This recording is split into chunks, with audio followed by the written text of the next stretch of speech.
Sahabat Shalom, suaranya sudah bagus belum ini?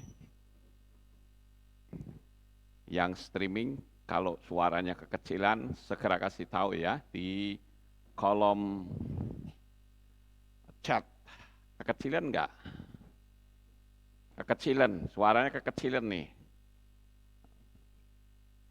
Tes 1, 2, 3. Saya berharap supaya mic saya jangan diubah-ubah ya. Karena setiap kali live mesti ada yang memberi masukan, suara saya kecil. Nggak usah dirubah-rubah, apa adanya saja seperti biasa. Oke? Gimana? Yang live sudah keras suaranya? Oke, bagus. Baik, Bapak Ibu, pada pagi ini saya akan menyampaikan satu materi yang saya beri tema benda yang disukai oleh hantu. Saya tidak akan bacakan ayatnya karena waktu kita sangat mepet, hanya setengah jam. Jadi tidak usah baca kitab suci, tapi yang jelas saya akan sampaikan ini, pengetahuan ini agar saudara bisa memahami. Karena dari kemarin ketika saya menyampaikan firman Tuhan tentang boneka yang dikuasai ada spirit setan, maka banyak masukan-masukan yang bagus untuk saya bisa menyampaikan lebih dalam lagi. Jadi pagi ini saya akan beritahukan kepada saudara bahwa kadangkala di dalam rumah kita itu ada energi-energi gaib, energi-energi roh yang mengarah kepada dunia kegelapan. Nah, seringkali kita melihat tanda-tandanya, yaitu orang sering mimpi buruk atau mimpi seperti tindihan. Kemudian suasana rumah itu mudah emosi orangnya. Kemudian merasakan aura yang tidak nyaman.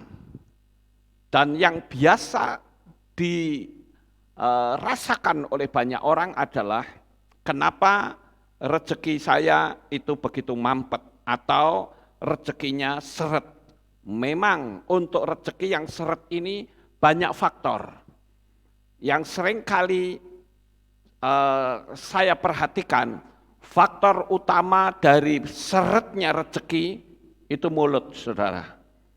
Kalau saudara dalam kehidupan rumah tangga sering mengeluh, ya, sering komplain, sering bersungut-sungut, saudara ingin hidup diberkati, menjadi orang yang hidupnya penuh dengan berkat, mustahil.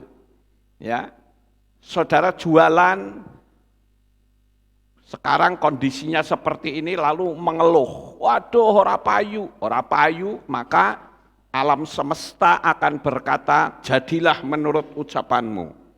Tapi sebaliknya, kalau kita sering mengucapkan hal-hal yang baik, bukan banyak komplain, saudara lihat hidup saudara akan diberkati Tuhan. Ya, jadi ayo kita lihat diri kita masing-masing. Apa yang kau ucapkan itulah yang menjadi penentu hidupmu. Seringkali saya banyak aduan dari banyak sekali orang yang selalu komplain kenapa toko saya nggak laku, ya jualannya, kenapa warung saya konsumennya nggak ada. Itu biasanya mulut, saudara. Mulut jahat ini yang harus dipertobatkan. Bukan cuma mulut tetapi mindset juga. Ya. Saya tidak akan panjang lebar berbicara di sini, tetapi saya hanya akan menyampaikan tentang yang satu ini, yaitu unsur kegelapan. Mungkin saudara sudah sering mengucapkan hal-hal yang baik. Ya, kalau saudara belum mengucapkan hal-hal yang baik, perbaiki dulu ucapan saudara. Baru kita mendeteksi di alam gaib atau alam roh. Ada enggak gangguan-gangguannya? Nah, banyak orang-orang yang katanya percaya Tuhan dan sangat rohani, tetapi tidak mampu berhadapan dengan roh jahat dan gangguan yang ada di rumah. Nah, saya akan tunjukkan tanda-tanda bahwa rumah saudara itu dihadiri oleh makhluk astral. Memang kita tahu bahwa setan itu ada di mana-mana, itu betul. Tetapi ada setan-setan yang mengganggu perekonomian kita, mengganggu kehidupan rumah tangga kita, mengganggu segala-galanya. Nah, saya akan coba, barangkali ada di antara kita yang, oh itu berarti rumah saya. Sekarang saya akan tunjukkan ciri-ciri khas yang pertama, yaitu ketika secara tiba-tiba rumah saudara itu berbau wangi. Pernah enggak saudara ngalami seperti itu ya? Ketika saudara ngalami, tiba-tiba kok rumah saya berbau wangi. Nah, saudara berarti ada energi lain yang masuk ke dalam rumah saudara. Berbau wangi atau berbau busuk luar biasa. Kalau yang wangi-wangi itu biasanya yang perempuan ya, setan-setan dalam wujud perempuan. Peri dan sebagainya itu biasanya baunya wangi. Tapi kalau yang baunya busuk itu bangsa genderuwo ya yang masuk.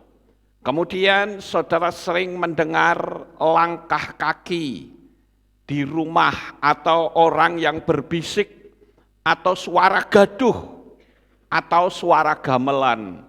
Padahal di rumah saudara itu jauh dari mana-mana. Nah, itu juga ada suara-suara yang seperti itu berarti ada energi astral yang masuk. Nah, seringkali juga terjadi benda-benda yang pindah tempat. Nah, ini juga membuktikan adanya energi astral. Kemudian lampu atau alat-alat elektronik yang tiba-tiba menyala sendiri atau mati. Ini saya ambil contoh ya, di pastori beberapa waktu yang lalu, saudara-saudara, itu ketika malam hari, kalau tangga ini yang sebelah kiri, itu adalah tangga untuk saya naik ke kamar saya. Kamar saya ada di sebelah sini, saya harus naik. Nah, ketika naik, itu tangganya itu saya kasih sensor. Jadi kalau ada orang naik, lampunya akan nyala sendiri, biar gitu. Orang turun juga nyala sendiri. Nah, ini adalah CCTV yang ada di kamar saya. Ada 16 CCTV, ya. Nah, pada waktu malam saya lihat yang di sebelah situ yang saya kasih tanda panah, itu nyala lampunya, saudara. Wah, berarti ada orang naik nih. Cuman waktu saya turun, ternyata tidak ada apa-apa. Ya, dan saya juga bisa merasakan adanya energi lain. Saya perhatikan, wah ini kok badan saya merinding, berarti ini ada sesuatu energi lain yang masuk. Ya. Pastori tidak ada siapa-siapa, saudara. Yang tinggal di pastori hanya saya bersama istri, tidak ada orang lain. Tetapi sensor itu nyala, ya. Saya lihat di CCTV, wah ini kok nyala, siapa yang naik gitu. Tapi saya lihat kok sepi, tidak ada siapa-siapa. Berarti ada sesuatu yang naik. Mungkin kucing, enggak ada kucing. Ya. Jadi saya punya kesimpulan bahwa ada energi astral yang lewat ke situ. Nah, di CCTV juga kadangkala muncul orbs ya. Orbs saya pernah menerangkan secara khusus di materi saya. Orbs itu adalah bulatan-bulatan yang sering bermunculan ya, itu juga munculnya energi astral. Kemudian ada binatang seperti anjing, angsa, ayam, kuda, atau binatang piaraan saudara, tiba-tiba mengalami kegelisahan yang sangat luar biasa. Itu sebuah tanda bahwa rumah saudara didatangi oleh makhluk astral. Nah, ada orang yang kadangkala begitu mengerti adanya makhluk lain yang tinggal di situ, orang suka bilang begini, sudahlah nggak usah diganggu, nggak apa-apa, toh dia juga nggak ganggu kita. Ada yang seperti itu ya saudara. Nah itu sebetulnya keliru ya, karena dengan adanya energi seperti itu maka aura rumah saudara itu rusak. Itu juga akan menutup pintu rezeki yang ada dalam kehidupan rumah saudara. Nah, ini adalah tanda-tanda rumah didatangi oleh makhluk astral. Kemudian ada benda-benda tertentu yang menjadi mediator untuk setan itu datang ke rumah saudara. Nah, misalnya saudara lihat ada boneka, ada topeng yang dipajang di dinding, ada lukisan yang mengandung tokoh mistis seperti Nyi Roro Kidul, kemudian kita melihat juga adanya benda-benda antik yang kita tidak tahu asal-usulnya. Benda itu mengandung kutuk, itu juga bisa merusak energi aura di rumah saudara. Mungkin saudara pernah nonton film Friday the 13th itu ya. Beberapa tahun yang lalu, entah saudara masih ingat atau tidak ya, dulu pernah ditayangkan di televisi, yaitu film itu berseri. Tapi kalau saya perhatikan intinya itu gampang saudara. Rumah itu memiliki banyak sekali hambatan, malapetaka, bahkan sampai penghuninya itu dibunuh oleh setan. Karena apa? Di rumah itu ada benda-benda yang sudah mendapatkan kutukan. Saya punya materinya tersendiri, tapi ini hanya sekilas saja ya Bapak Ibu. Jadi yang penting saudara ngerti bahwa kadangkala benda-benda antik yang katanya harganya mahal tetapi mengundang petaka. Jadi kita mesti harus tahu juga boneka. Apakah boneka itu bentuknya manusia seperti itu atau guling atau bantal. Hari Rabu yang lalu saya sudah sampaikan dan saudara tahu besoknya ada subscriber yang memberitahu saya bahwa anak saya mengalami kasus yang sama seperti yang dialami oleh Mario. Nah, waktu itu mamahnya atau ibunya itu ngomong sama saya begini, Pak Lukas, apa enaknya itu bantal saya bakar saja sekalian. Saya bilang jangan begitu, ya itu bahaya. Harus dikasih pemahaman dulu anaknya. Karena kalau sampai bantal itu kamu rampas, kamu bakar, anak itu bisa dendam dan sangat berbahaya. Kasih aja pengertian. Lalu saya bilang coba kamu putar video yang kemarin, lalu diputarkan, anak itu diberi bimbingan, ya akhirnya dia mau menyerahkan bantalnya saudara. Dan waktu siang hari kalau tidak salah, ya siang hari, itu saya doakan dia itu mengerang-erang persis seperti yang dialami oleh Mario. Ya dia beringas saudara. Wah ini betul-betul spiritnya nyata sekali ya. Sampai saya bilang coba kita pakai video call. Wah itu wajahnya saudara, itu sudah mamahnya itu kayak mau diterkam aja, padahal anaknya umur ya sekitar 12-an tahun kira-kira. Ya, jadi ini membuktikan bahwa ada spirit di benda-benda tersebut. Kemudian yang kedua yaitu foto leluhur. Nah, itu juga bisa mendatangkan energi buruk ya. Mohon maaf itu wajahnya terpaksa saya blur ya untuk menjaga privasi saudara. Nah, rumah-rumah yang ada tempat-tempat meja sembahyang seperti ini itu akan mendatangkan makhluk astral di dalamnya. Nah, kalau saya lihat di sini itu ada kejanggalan, saudara-saudara. Karena yang di atas sana itu dipasang foto Yeshua, ya, karena walaupun mereka tentu belum mengenal nama Yeshua, tapi nama Yunani. Tetapi ini saya nyebutnya sinkritisme, karena mencampur kepercayaan. Kemudian di sini dipasangin makanan dan minuman, ya. Nah, itu sebetulnya menurut iman kita tidak boleh. Saudara paham?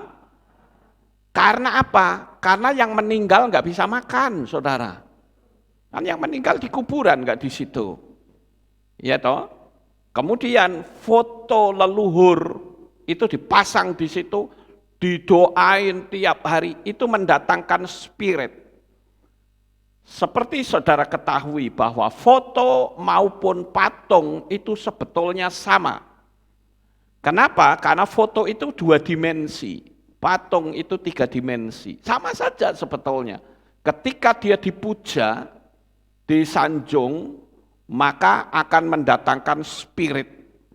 Dan saya beritahu, iman kepercayaan kita itu tidak bisa manusia hidup berhubungan dengan orang yang sudah meninggal. Tidak bisa. Makanya kalau ada pengajaran penginjilan terhadap orang mati itu sebuah kesesatan yang luar biasa. Ya, Bapak Ibu. Jadi kita mesti paham tentang pengajaran iman kita. Orang yang sudah meninggal ya sudah, nggak bisa komunikasi dengan yang hidup. Apalagi diinjili, nggak bisa, nggak ada ayatnya, satu pun nggak ada, saudara-saudara. Maka penginjilan terhadap orang mati, saya katakan itu penyesatan yang luar biasa. Saudara kalau ikut pengajaran ini bisa tersesat, ya, karena kitab suci kita tidak pernah ada hubungan antara orang mati dengan orang hidup yang berkomunikasi, nggak bisa, saudara. Ya, jadi kita mesti paham itu. Kemudian yang berikutnya. Oh ya, saya lupa ya, tadi saya perlu kasih tahu bahwa patung-patung yang berupa tokoh agama itu sebaiknya tidak berada di rumah saudara. Kalau misalkan patung-patung misalnya orang mancing gitu, nggak masalah saudara.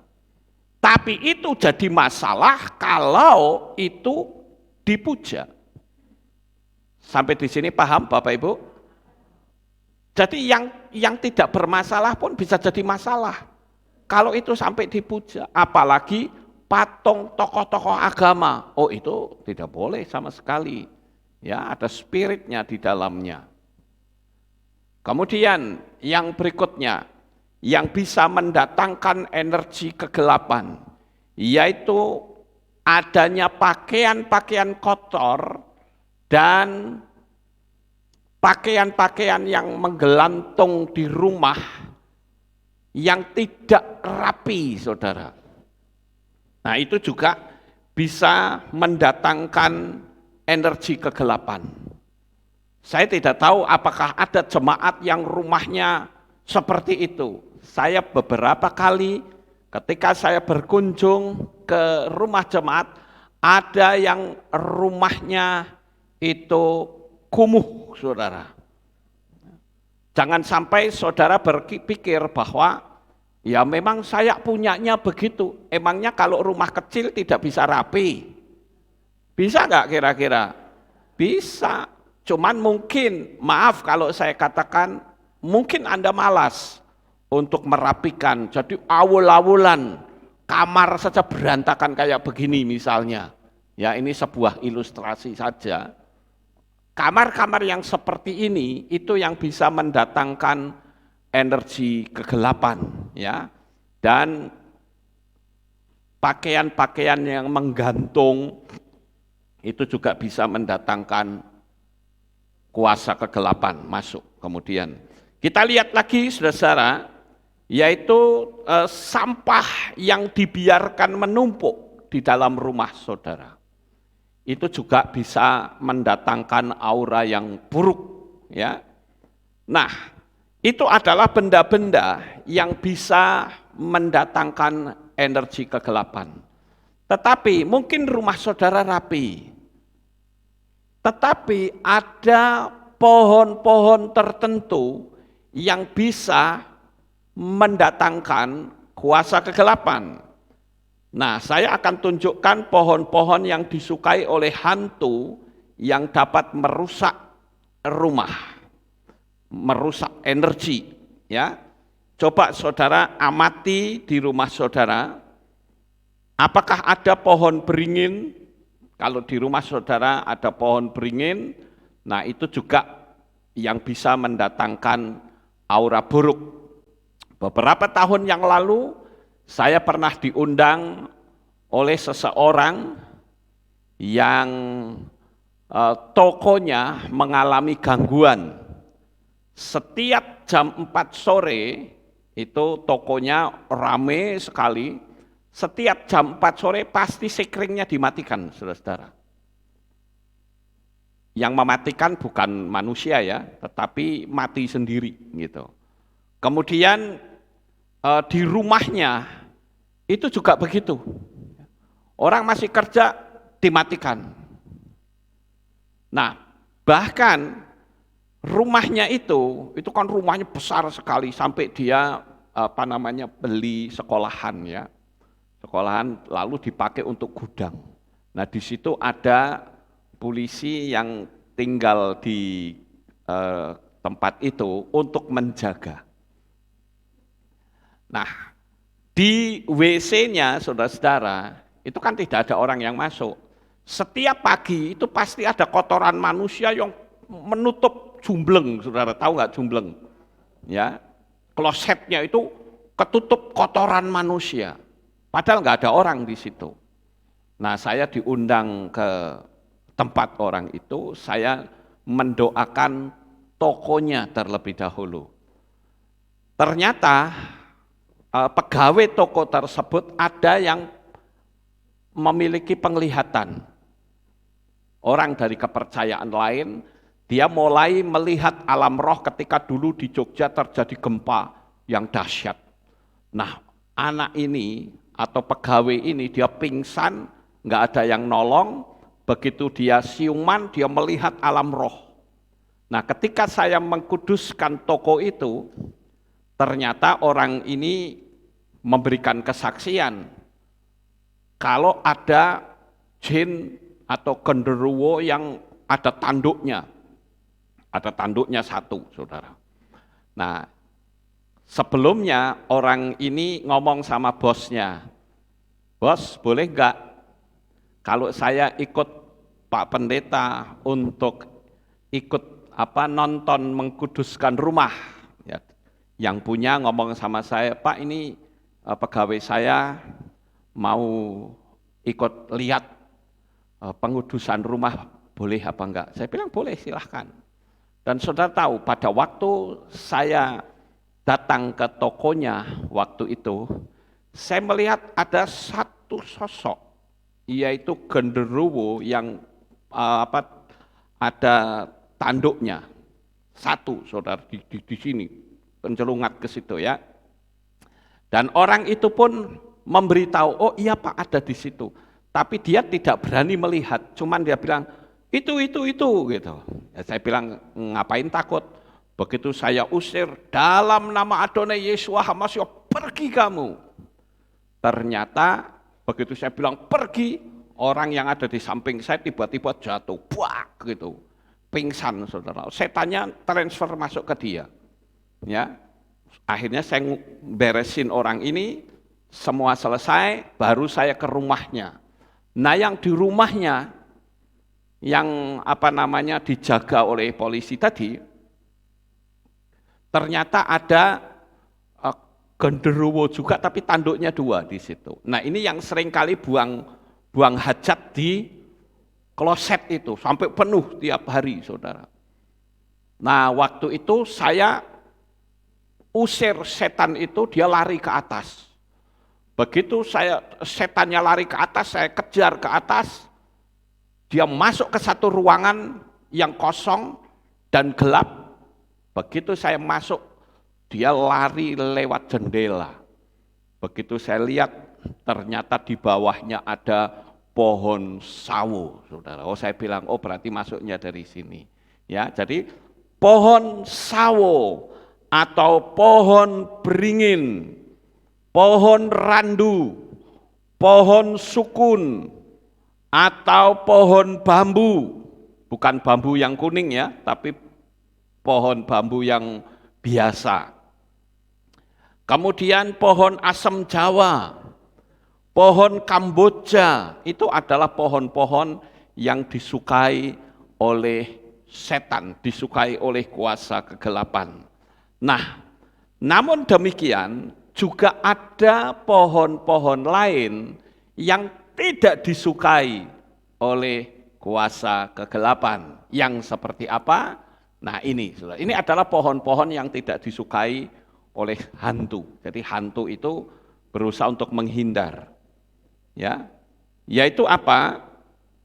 Pohon kaktus, itu setan nggak suka, Saudara. Kemudian pohon mawar, tapi jenis apapun, setan nggak suka. Ya. Apalagi pohon mawar itu kan berduri ya, dan juga ada baunya wangi. Ya, itu setan nggak suka, Saudara-saudara. Tapi beda dengan pohon randu. Tahu randu? Pohon randu, pohon kapuk, ya, pohon kapas itu. Nah, itu suka didiami oleh setan. Ya, tapi yang ini yaitu pohon yang setan tidak suka. Pohon mawar jenis apapun. Kemudian bambu kuning. Nah, ini kan beda ya, bambu kuning ya.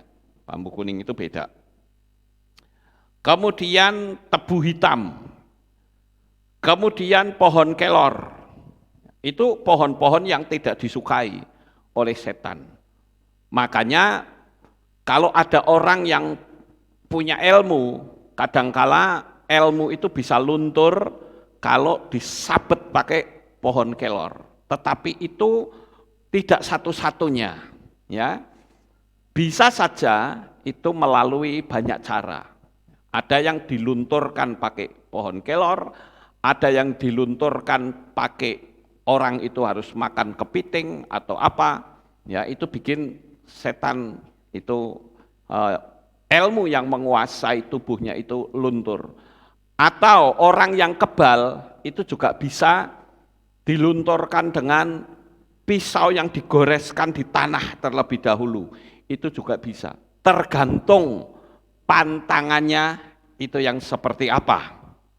Nah, itu daun kelor, kemudian pohon gaharu, pohon bidara, pohon jarak, pohon sirih, kemudian garam dapur, sapu lidi, itu yang bikin setan akan menghindar. Kalau saudara perhatikan di dalam kitab Keluaran pasal 30, ya, maka saudara akan menemukan di sana tentang rempah-rempah yang dipakai untuk bikin minyak urapan, itu diambil dari pohon-pohon yang tidak disukai oleh kuasa kegelapan. Ya, kalau saudara lihat di kitab Shemot atau Keluaran pasal 30 ayat 23 dan seterusnya dikatakan, dan haruslah engkau mengambil bagimu sendiri rempah-rempah terbaik, 500 shikal mur murni, kayu manis, balsam setengah dari itu 250 shikal, dan batangan kayu balsam 250 shikal, dan kayu teja 500 shikal menurut kekudusan, dan 1 hin minyak zaitun, dan haruslah engkau membuat itu suatu minyak urapan kudus, suatu campuran rempah-rempah, Suatu karya seorang peramu itulah minyak urapan kudus. Kalau saudara perhatikan lebih dalam lagi, saudara akan menemukan bahwa minyak urapan yang dahulu dipergunakan oleh para imam untuk mengkuduskan itu dibuat dari pohon-pohon yang tidak disukai oleh setan. Nah, lalu sekarang pertanyaannya adalah, bagaimana dengan kehidupan rumah tangga saudara? Apakah benar di dalam rumah saudara itu ada benda-benda tertentu yang bisa mendatangkan aura kegelapan? Ada satu lagi di sini yang belum saya sebut, yaitu sirih, ya. Sirih itu juga daun sirih atau pohon sirih itu juga dihindari oleh kuasa kegelapan. Namun demikian, bukan berarti benda-benda ini saudara jadikan keramat. Itu saudara terjebak. Yang harus kita pakai untuk mengusir energi kegelapan adalah nama Yeshua HaMashiach. Ya. Jangan sampai saudara salah dalam menerapkan, nanti saudara kejebak seolah-olah ini jadikan jimat, tidak boleh, ya. Termasuk salib. Salib itu juga tidak ditakuti oleh setan. Ya, cuma ada penipuan dari setan. Kalau saudara pernah nonton Dracula, ketika Dracula itu mau gigit leher seorang perempuan yang pakai salib, Draculanya lari. Betul nggak Bapak Ibu? Nah, itu sebetulnya penipuan. Apakah benar setan itu takut dengan salib? Tidak. Yang ditakuti setan itu adalah nama Bapa Yahweh dan Yeshua HaMashiach. Itu yang ditakuti. Jadi kalau saudara melihat ada film-film seperti Dracula atau Exorcist yang mendewakan salib, itu salah. Itu penipuan dari dunia alam roh. Sampai-sampai salib yang sebetulnya adalah simbol kutuk jadi mulia. Dulu waktu kita masih sering melakukan perjamuan kudus tiap bulan, kan kita suka nyanyi, salibnya, salibnya, selama mulia. Yang mulia itu salib apa Yeshua? Yeshua, bukan salib. Salib itu alat eksekusi. Dan salib itu adalah simbol dari kutuk. Rabi Shaul katakan, terkutuklah orang yang tergantung di atas kayu salib. Kalau Yeshua hidup pada zaman sekarang selaku manusia dan dia tinggal di Indonesia, maka hukuman matinya bukan salib. Tapi bisa saja suntikan, bisa saja kursi listrik, bisa saja tiang gantungan. Betul nggak Bapak Ibu? Jadi salib itu hanyalah alat eksekusi pada zaman itu. Dan simbol salib itu sebetulnya sudah ada jauh sebelum Yeshua datang ke dunia ini sebagai manusia. Sekali lagi, simbol salib itu sudah ada jauh sebelum Yeshua datang ke dunia ini, yaitu simbol dari agama Babel kuno. Jadi kalau saudara pengen tahu simbol kita itu apa? Ya menorah. Ya, bagus sekali. Saya bersyukur kalau jemaat di tempat ini adalah orang-orang yang cerdas, orang-orang yang pandai, orang-orang yang ngerti. Ya, jadi salib itu bukan simbol iman kita. Ya, simbol iman kita adalah menorah seperti itu. Ya, Bapak Ibu. Nah, pada hari ini, coba kita amati ke rumah masing-masing. Jikalau memang ada gangguan, tidak usah khawatir. Ini hanya sebuah pengetahuan saja. Kalau ada gangguan, kuasa kegelapan, singkirkan dengan nama Yeshua. Amin. Ya, seperti kisahnya Darwoto kemarin, ketika truknya didatangi oleh berapa itu? 4 Ya, 4 setan Banaspati. Padahal truknya baru, saudara. Mosok truk baru kok gardanya rusak, persnelengnya rusak, padahal baru. Ya. Malam-malam jam 12:30 kalau nggak salah dia teriak-teriak ketakutan telepon saya bilang saya nggak mau datang. Kamu sudah tak ajari, lakukan sendiri. Kalau nanti setannya nggak mau pergi, baru saya datang. Tapi faktanya ketika diusir, setannya keluar satu-satu ya. Dan saat itu truknya tidak lagi ada gangguan. Ya, memang seperti itu saudara-saudara. Mungkin ada netizen yang wah nggak percaya, ya silahkan Anda tidak percaya, itu sebuah fakta.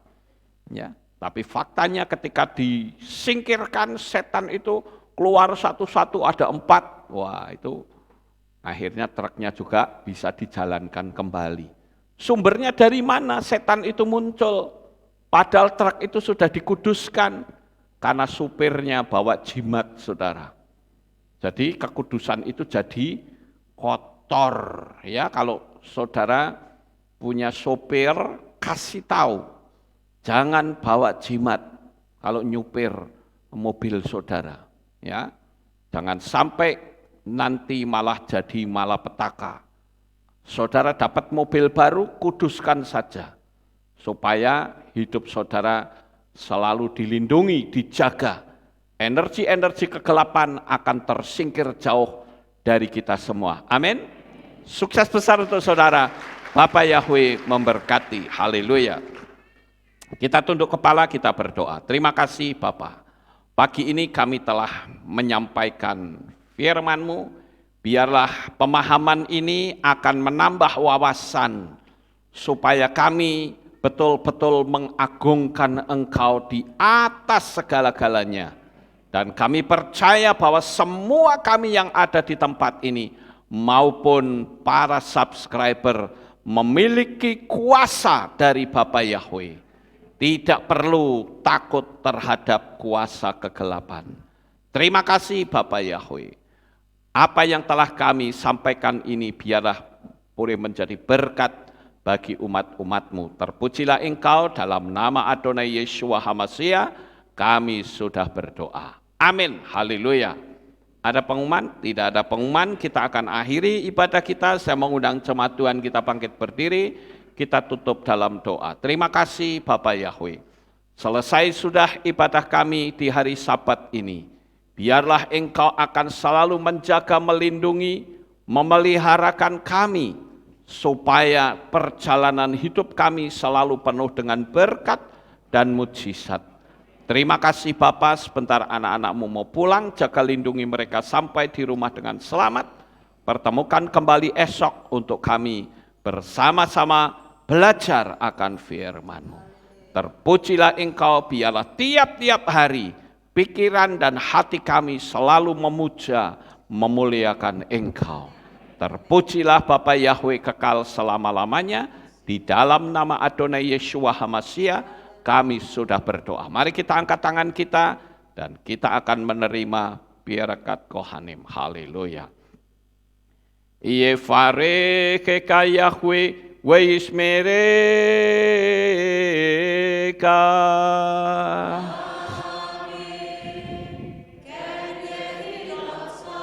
Yair Yahweh panau eleka wihuneka.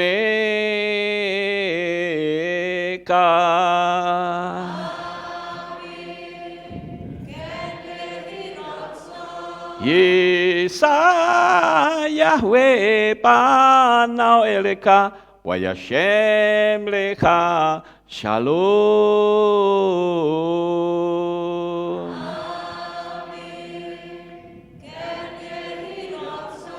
Baruk atabair ufaruk atabasareh. Engkau akan diberkati di kota dan kau akan diberkati di ladang. Baruk peripit nih, kau friat bat kau frifahem teka syekar ala peka wa esterojoneka.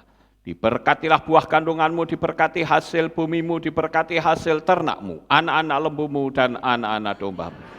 Baruk tanah kau misyarteka, diberkatilah bakulmu dan tempat adonanmu.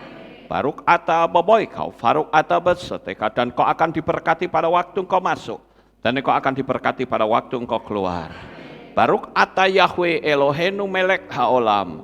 Besem Yeshua Hamasya Waruah HaKodes Kile Olam Faed. Kami sudah berdoa dan mengucap syukur. Haleluya.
Sahabat Shalom.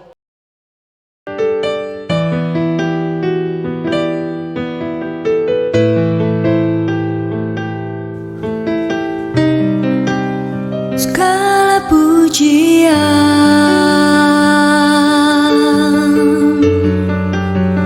hanya untuk-Mu Tuhan, segala kehormatan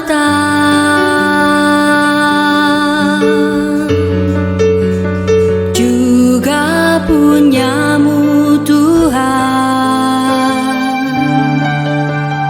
Dari puncak tertinggi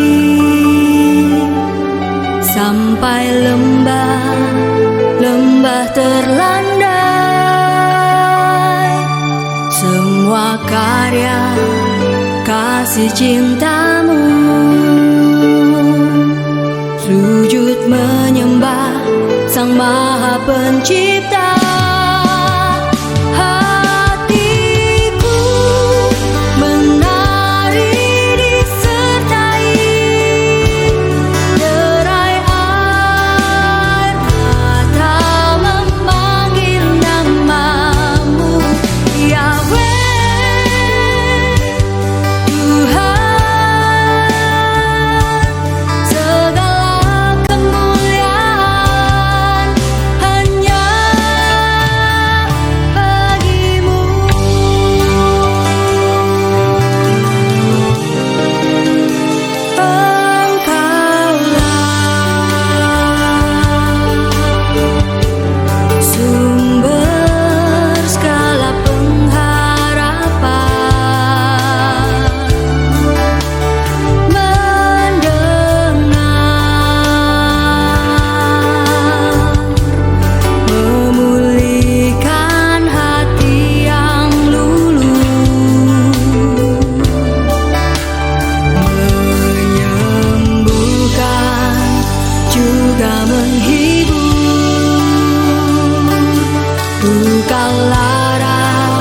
Menjadi bahagia.